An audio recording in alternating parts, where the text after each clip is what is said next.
हाँ, नमस्कार। आज बात कि क्या वास्तव में पाँव छूने से या पैर छूने से हमें कोई लाभ होता है। जैसे कि हम बचपन से ही देखते आ रहे हैं कि अपने से बुजुर्गों के या बड़ों के पैर छूने की बात हमें सिखाई जाती है, जिसका पालन हम कई जगह वर्षों से किया जा रहा है। तो क्या वास्तव में इसका कोई लाभ होता है? आज यही समझने का प्रयास करेंगे और इस पर प्रकाश डालेंगे। तो क्योंकि ऐसा अधिकांश जगह दिखाई पड़ता है कि एक प्रथा सी चली आ रही है कि पैर छूने से हमें काफी लाभ होते हैं। तो वास्तव में जब हमने अनुसंधान किया तो पाया कि पैर छूने का वास्तव में अपने आप में कोई लाभ नहीं है। और जिस प्रकार से व्यक्ति अपने बड़ों के पैर छूता है, उससे उसको काफी नुकसान होते हैं।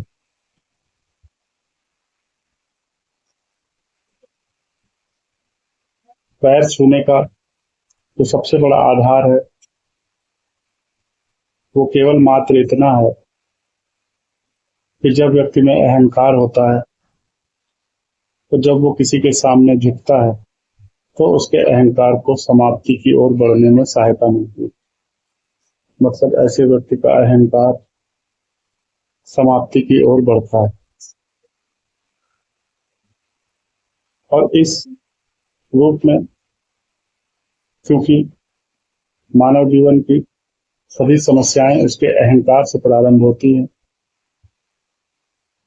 तो ऐसा माना जाता है कि किसी के पैर छूने से हम अपने अहंकार को मिटाने का प्रदर्शन करते हैं, ताकि सामने वाला व्यक्ति हमें आशीर्वाद दे सके। तो इसलिए जिस व्यक्ति के अंदर अहंकार है वो पैर छूकर इससे निजात पाने की दिशा में आगे बढ़ सकता है। ताकि इसका आशीर्वाद से कोई भी संबंध नहीं है, क्योंकि अहंकार हमारा कम होना है और हम ही दूसरे के पैर छू रहे हैं। तो दोनों कारण हमसे संबंधित हैं। इसलिए अगर अहंकार कम होगा वो हमारा होगा, और अगर झुकने का कार्य हम करेंगे तो ये भी हमारा ही होगा। और अहंकार को हमने मन में पैदा किया, ये भी हमारा ही कार्य है। इसमें सामने वाले की भूमिका अत्यंत नगण्य है। लेकिन अब प्रश्न ये उठता है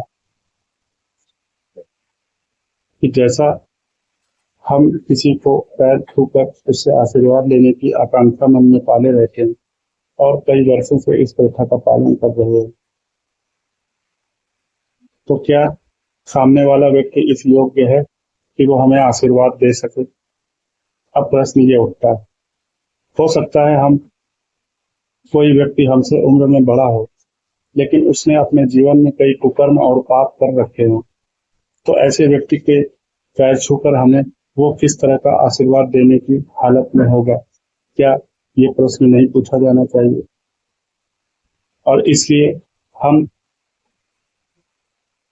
यही हर बार कहते हैं कि अपने अहंकार को समाप्त करें, उसके बाद आपको किसी से आशीर्वाद लेने की भी आवश्यकता नहीं और किसी के पैरों में गिरने की भी आवश्यकता नहीं। ये सब चीजें सामान्य इंसान के लिए इसलिए बनाई गई ताकि वो अहंकार से मुक्त की ओर बढ़ सके। लेकिन आजकल पैर छूने का जो प्रथा है, चलन है, ये केवल बड़े और छोटे के बीच अंतर को दिखाने के लिए हो चला है, जिसमें कि परिवार का छोटा सदस्य अपने परिवार के सभी बड़े सदस्यों के पैर छूकर उनसे आशीर्वाद लेता है। लेकिन हम फिर कहेंगे कि आशीर्वाद देने वाला भी तो इस योग्य हो कि वो आशीर्वाद देने की क्षमता रखे। कोई व्यक्ति दारू पीकर आ रहा है लेकिन वो हमसे उम्र में बड़ा है, तो वो हमें किस तरह का आशीर्वाद देगा? क्या उसके आशीर्वाद का हम पर कोई सकारात्मक असर होगा? क्या उसके आशीर्वाद का हमारे जीवन में कोई अच्छा प्रभाव पड़ेगा? तो इसका जवाब होगा कि बिल्कुल नहीं। तो इसलिए केवल पैर छूने से अगर कोई ये मानकर बैठा है कि उसके जीवन के सभी कष्ट दूर हो जाएंगे, ये केवल एक मोक्ष बनाने वाली बात है और इससे कोई भी लाभ नहीं होता। हाँ, हमने पहले भी कहा कि अगर आपके अंदर भरपूर अहंकार है तो आपको जितना सीखना होगा ताकि आपका उतनी मात्रा में अहंकार घटता जाए। लेकिन आजकल के व्यक्ति का अहंकार तो स्थायी प्रकार का है, तो इसके उपाय स्वरूप वो अस्थायी प्रकार के उपाय करके कैसे इससे निजात पा सकते हैं? मतलब कि उदाहरण द्वारा समझे कि अगर हमारे अंदर अहंकार बिल्कुल काफी वर्षों तक भरा हुआ है तो वो एक स्थायी रूप ले लेता है और अब हम इसका अस्थायी उपचार करते हैं, लोगों के पैर छूते, तो हम अगर एक दिन में 8 से 10 लोगों के पैर छू भी रहे हैं तो वो तो हम एक स्थायी कुछ मिनटों में ही हमारी प्रक्रिया जो ये क्रिया है वो समाप्त हो जाएगी। लेकिन वो जो अहंकार हमारे अंदर वर्षों का भरा हुआ है वो तो एक स्थायी रूप ले चुका है, तो वो भला इससे कैसे दूर होगा? इसीलिए देखने में आता है कि कोई व्यक्ति किसी बड़े जो पद का व्यक्ति है या किसी भी कारण से उसके अंदर अहंकार है तो अपने घर परिवार में तो वो सबके साथ सम्मान से पेश आता है, सभी बड़े बुजुर्गों के आशीर्वाद लेकर पैर छूता है। लेकिन जैसे ही वो घर से बाहर निकलता है अपने अहंकार के प्रदर्शन में कोई कोर कसर नहीं छोड़ता और एक के बाद एक सबके सबके मनोबल को चोट पहुंचाता हुआ, घमंड दिखाता हुआ अपने दिन को व्यतीत करता है, क्योंकि उसने पैर छूने को एक परंपरा मानकर इसे अपने जीवन में उतारा, लेकिन उसके पीछे का कारण को वो नहीं समझता है। और अगर पैर छूने में इतनी ही ताकत है तो एक पैर छूने वाला व्यक्ति क्या बहुत बड़ा चरित्रवान होता है? हम सभी से पूछना चाहेंगे, आप उनके जीवन को गौर करें। क्या जो व्यक्ति सबसे पैर छूता रहा क्या वो आज बड़ा चरित्रवान है? क्या वो भ्रष्टाचार नहीं करता है? हर व्यक्ति सरकारी कर्मी हो या राजनेता हो, वो अपने घर में बड़े घर परिवार के लोगों को पैर अवश्य छूते होंगे। क्या इससे उनके जीवन में भ्रष्टाचार समाप्त हो गए? क्या उन्होंने भ्रष्टाचार करना बंद कर दिया? क्या उन्होंने अहंकार करना बंद कर दिया? क्या उन्होंने पाप करना बंद कर दिया? तो इसलिए सनातन का जन्म यात्रा हमने इसी उद्देश्य से प्रारंभ किया था कि इसके द्वारा हम उन चीजों को सामने प्रकाशित करें जिनको कि केवल चलन और प्रथा के नाम पर जारी रखा जा रहा है, जबकि इसका हमारे जीवन में कोई भी अनुकूल प्रभाव देखने में नहीं आ रहा है।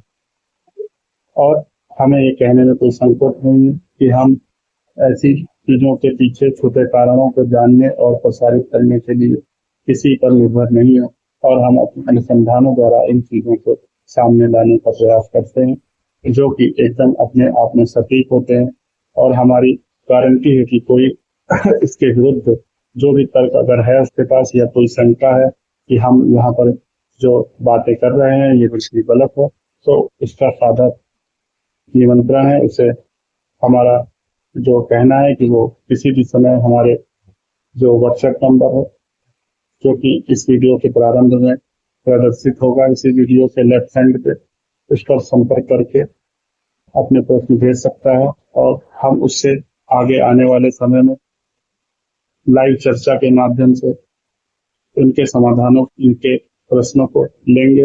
हाँ, और उन्हें ये मौका देंगे कि वो हमारी बातें को गलत साबित करके दिखाएं।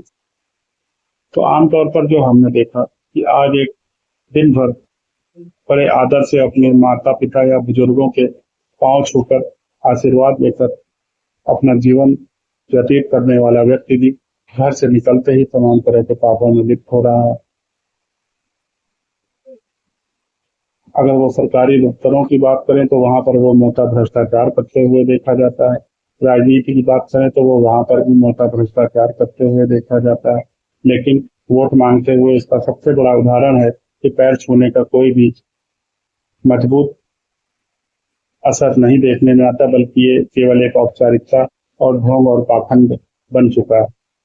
इसका सबसे बड़ा उदाहरण है चुनाव के समय राजनेताओं द्वारा साष्टांग प्रणाम करना, पैरों के पेट के बल लेट कर बड़े बुजुर्गों का आशीर्वाद लेना, उनके पैर छूना। अक्सर आपने देखा होगा राजनेताओं को जो बात बात पर पैरों की तरफ बढ़ते हैं और उसे माथे से लगाने से नहीं चूकते। तो क्या वो राजनेता अपने जीवन में बड़े चरित्रवान है? इसे आप उनके जीवन में झांक कर पता करें, जिससे कि आपको हमारी बातें समझने में आसानी है। तो इसलिए केवल पैर छूने से हमारा जीवन सकारात्मक हो जाएगा, हमारे कष्टों और दुखों से हमें निजात मिल जाएगा, हमें उनका आशीर्वाद प्राप्त होगा। ये बिल्कुल भी गलत बात है, क्योंकि अगर हमें सभी का आशीर्वाद लेना है तो कम से कम हमें उस व्यक्ति की योग्यता तो देखनी होगी कि उसका आशीर्वाद लेने के काबिल है भी या नहीं। अगर वो व्यक्ति दारू पीता है, कोई व्यक्ति नशा करता है, कोई व्यक्ति गलत कार्य करता है, अगर हम उसके पैर चरण छुएंगे तो हमें किस प्रकार का आशीर्वाद वो देने योग्य होगा, ये अच्छी तरह से समझा जा सकता है। और कोई भी व्यक्ति जो गलत कार्य करता है उसका भी अपना घर परिवार होता है, उसके भी अपने रिश्ते नातेदार होते हैं और उसमें उनकी उसकी बड़ी इज्जत होती है। तो और उसके भी पांव छूने वाले तमाम उसके घर परिवार में मौजूद होते हैं। तो फिर किस तरह से पैर छूने से किसी का भला हो सकता है या उसे अपने जीवन के कष्टों से निजात मिल सकती है? तो इस प्रकार का जो पाखंड और ढोंग है, इसे हमें नहीं मानना चाहिए। और इसीलिए ना हम किसी से किसी के पैर छूते हैं, ना ही ये चाहते हैं कि कोई हमारे पैर छुए। क्योंकि अगर कोई गलत व्यक्ति के किसी व्यक्ति ने पैर छू लिए तो वो आशीर्वाद में अगर स्वयं में जेब कतरा होगा तो ऐसा आशीर्वाद देगा कि आगे चल के वो व्यक्ति भी जेब कतरे के गुण उसमें उभरने शुरू हो जाए। कोई व्यक्ति नशेबाज होगा, उसका पांव छूकर कोई लड़का बच्चा आशीर्वाद लेगा तो उसकी भी संभावना है कि वो भी आगे चलकर नशेड़ी और गंजेड़ी प्रकृति का व्यक्ति बनेगा। और कोई व्यक्ति अगर भ्रष्टाचारी है, उसके अगर पैर छू लिए जाए तो हो सकता है आगे चल के भ्रष्टाचार करने की प्रकृति उस व्यक्ति में उत्पन्न हो जाए, जो कि किसी ऐसे व्यक्ति के चरणों की ओर झुकता है जो कि महापापी, घोर अन्यायी और चरित्रवान नहीं है। तो क्या हम ऐसे गुण अपने व्यक्तित्व में बढ़ाना चाहते हैं? ये हमें विचार करना चाहिए। और ऐसे ढोंग पाखंडों जो कि आजकल कई चैनलों पर और कईयों द्वारा प्रसारित किए जाते हैं कि पैर छूने के कई लाभ हैं, इन सब ढोंग पाखंडों को नहीं पढ़ना चाहिए। और सनातन का विचार इस ओर हमें नहीं दिखाता, बल्कि जो हमने बताया कि पैर छूने का मतलब केवल अपने अहम को घटाने से है और हमारे अंदर अहम उत्पन्न ना हो उससे है। लेकिन आज व्यक्ति का अहम स्थायी प्रकार का रूप ले चुका है, जिसका की उपाय केवल पैर छूकर हम उसे समाप्त नहीं कर पा रहे। तो आगे किसी अगले वीडियो में किसी अन्य विषय पर बात करेंगे। तब तक के लिए धन्यवाद।